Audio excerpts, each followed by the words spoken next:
Salut à tous les bols du cul, j'espère que vous allez bien. On se retrouve pour une nouvelle émission, un nouveau format, un nouveau concept sur la chaîne. Cette fois-ci on va parler de pop culture, de séries, de cinéma. Et on va commencer avec du très très lourd, des awards sur le contenu des créations originales des séries Netflix. L'idée c'est qu'en fait on a créé plein de catégories pour les créations originales Netflix. Par exemple on a la catégorie de... La série bat les couilles. On a une autre catégorie qui est...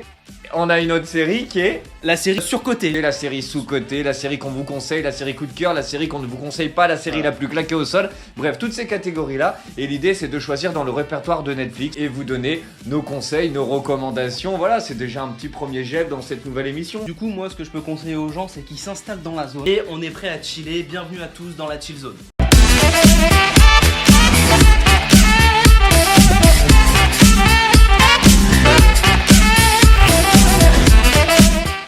Première catégorie, j'ai décidé d'en finir très rapidement avec les séries françaises. Pas le temps de niaiser. Classement de la meilleure série française Netflix pour toi. Ce sera Plan Cœur.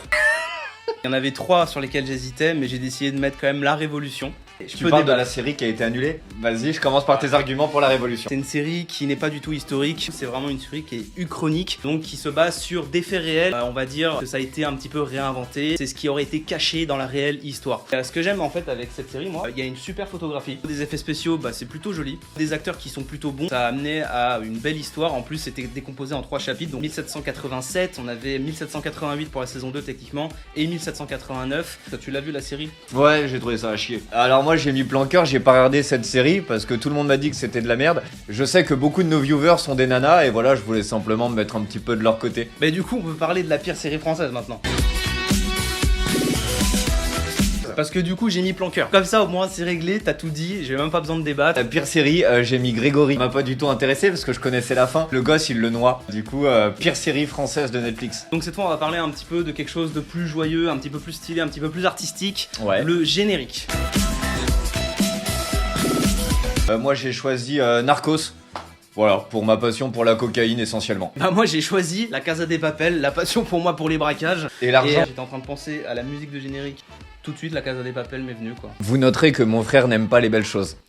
Là... Attends, je vais juste détailler sur Narcos, que j'ai juste sorti l'argument de la cocaïne. Narcos, c'est tout un univers, t'écoutes la musique, t'es déjà à Medellin. T'as l'impression d'avoir un petit peu de poudre dans le nez, t'as l'impression qu'il y a Pablo Escobar qui te tape sur l'épaule et qui te fait « Hé, Nino, tu veux goûter ?» La série la plus surcotée de Netflix. La chronique des Bridgerton, que je trouve qui a eu un buzz fou et un succès monstre pour des scènes de cul. Tu l'as vu la série ou pas? Non mais pas.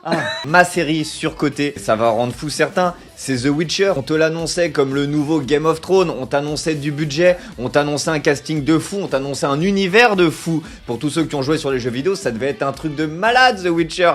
Et au final, on a eu du Netflix. Bon, j'ai envie de te dire, et je te conseille de regarder les vidéos du dimanche de Bolduc, c'est mieux produit que la saison 1 The Witcher. On passe à la série la plus sous-cotée cette fois. Kingdom. Ah, bien vu. Grosse série coréenne basée sur les zombies. Super réalisation, super photographie, belle lumière, tout est parfait. Il n'y a pas assez de gens qui regardent cette série. C'est vraiment du très lourd pour ceux qui aiment les zombies. Pour ceux qui aiment les Chinois aussi, hein. C'est des Coréens. Alors j'ai besoin d'un moment de solennel. Trop peu de gens en ont entendu parler, l'ont regardé, ont pu l'apprécier à sa juste valeur, la série Stranger Things. Alors, tout le monde va se dire, mais c'est quoi? J'ai jamais entendu parler de Stranger Things. Qu'est-ce que c'est que cette série? Tu fous des gamins avec des couples dans les années 80, sur des vélos, il y a des monstres, des mystères, plein de gens qui font ah. La série qui nous fait pleurer, qui t'a au moins fait verser la petite larme. Ça va être mon moment viril. Home for Christmas. Ah ouais, attends. Fragilité. Non, je l'assume, je l'assume. C'est une série norvégienne. C'est une nana, elle a 30 ans et elle va fêter Noël encore en célibataire et se retrouver entre ses deux petites vœux pour le repas de Noël.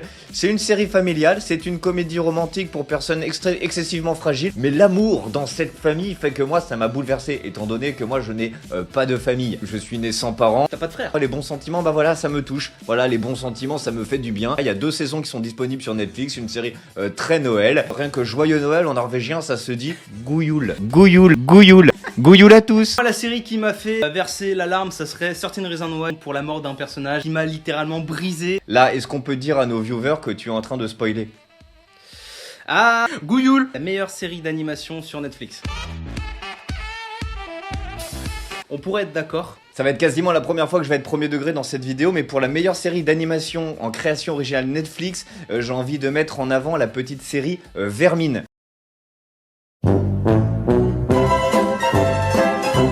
Et toi, ta meilleure série d'animation? Je pense que certains l'ont oublié, cette série-là. Ça va être Love, Death and Robot, qui pour moi est la série la plus diversifiante dans ses épisodes. Juste quand tu disais diversifiante, tu voulais dire diversifiée? Meilleur baston. Ah, Daredevil. Punisher. Pourquoi Daredevil? La réalisation, la technique, les combats, les plans séquences, très lourd. La violence. T'as l'impression que ça tape très fort. Ton amont physique, on a des choses à se prouver. Je ne peux pas être violent avec quoi que ce soit, je me ferai mal. La table, c'est pas de la danse, t'as juste envie que le coup il part. J'ai pas vu, mais je sais qu'elle est bien. J'ai mis The Crown. The Crown. The Crown. The Crown. The Crown. The Crown. On dit The Crown. Netflix venait un petit peu d'arriver dans le monde et à l'époque, les gars ils se cassaient un petit peu le cul pour faire des bonnes séries. Là tu vois, c'est comme pour Grégory en fait, on sait quand ça se termine. Il y a un moment, elle va prendre la bagnole, elle va se prendre le pont de l'Alma. Et moi c'est Narcos. Ah, tu vas quitter le programme. Donc je continue Chillzone en solo. C'est ton émission en fait. Mais ouais. Donc vas-y, reviens. Meilleur personnage. Attends, est-ce qu'on peut parier? On lance des défis là, des paris tout de suite. Je parie sur un petit Kevin Spacey dans House of Cards. Pouf, Frank Underwood, bien sûr. Le sang de ma veine, les gars. Moi je suis sur une série qui tape.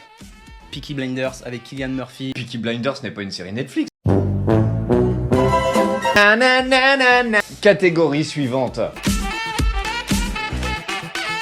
Sense8. Grosse série avec du gros potentiel, gros budget, plein de décors, plein de personnages, énorme. Par les créateurs de Matrix. Il y a eu un épisode final que j'ai malheureusement pas encore regardé parce que j'avais la flemme de finir la série sur 2 heures. J'étais tellement déçu. J'avais envie de les frapper Netflix à ce moment-là. Cette série est diablement longue pour rentrer dedans. 5 épisodes pour connaître le nom d'un personnage. Moi, la série qui a été arrêtée et que je regrette, c'est American Vandal. C'est un faux documentaire sur une fausse affaire, le tout recréé comme si c'était un épisode de Mindhunter. La saison 1 est concentrée sur un étudiant qui aurait dessiné des beats sur les voitures des professeurs. Dès que ça parle de beats, il est là, lui. La deuxième saison s'est concentrée sur une histoire de laxatif.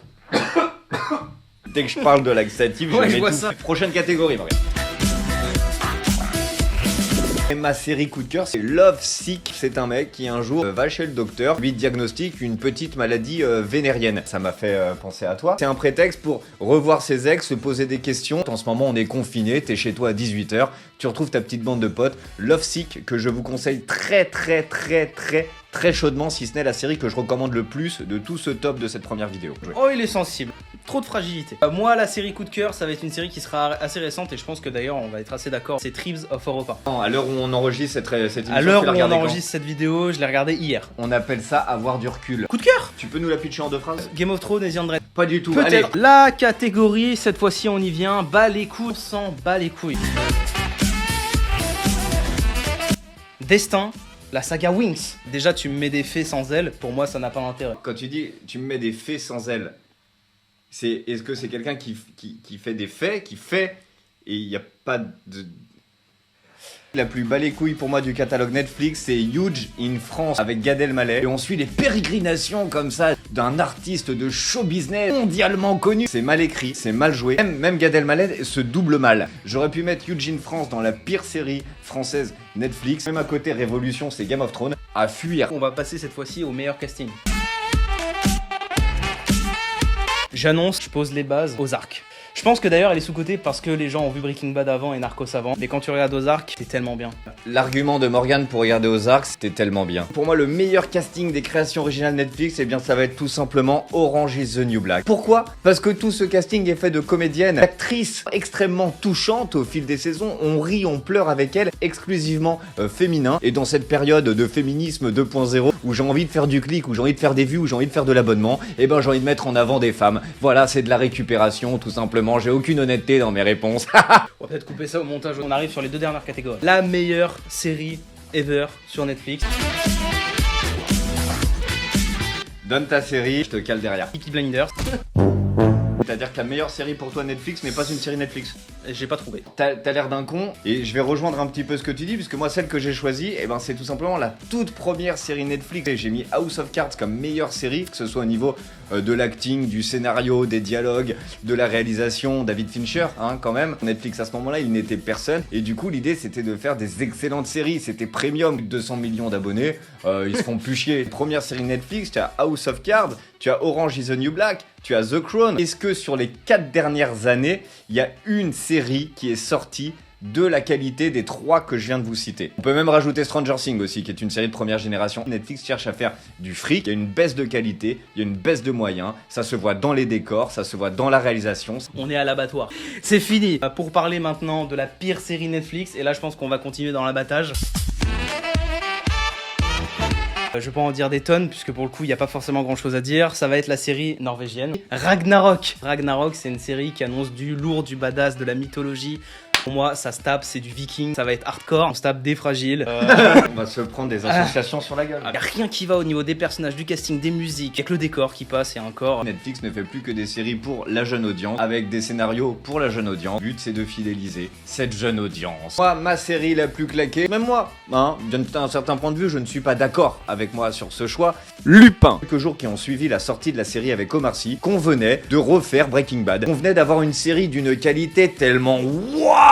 L'action est pas franchement bien menée. Les références à Arsène Lupin ne sont pas bien menées. Omar Sy fait du Omar Sy. C'est un bon divertissement pour sa défense. TPMP est un bon divertissement si tu vas par là. On veut une bonne série. Ce serait pas la fin du premier chill zone de l'histoire là. J'espère que vous en penserez que du bien de ce format. C'est le petit format du vendredi.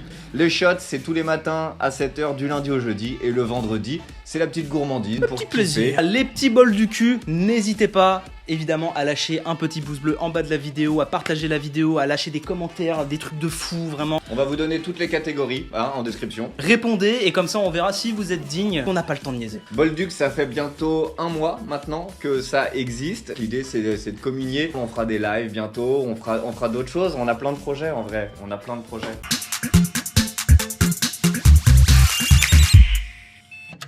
Est-ce qu'on a une phrase de fin? Abonnez-vous. Ouais. Ouais, non, c'est bien. Merci Morgane pour ce chill zone. J'ai un montage à faire. Allez. Ça va être long. Bon courage. Ouais.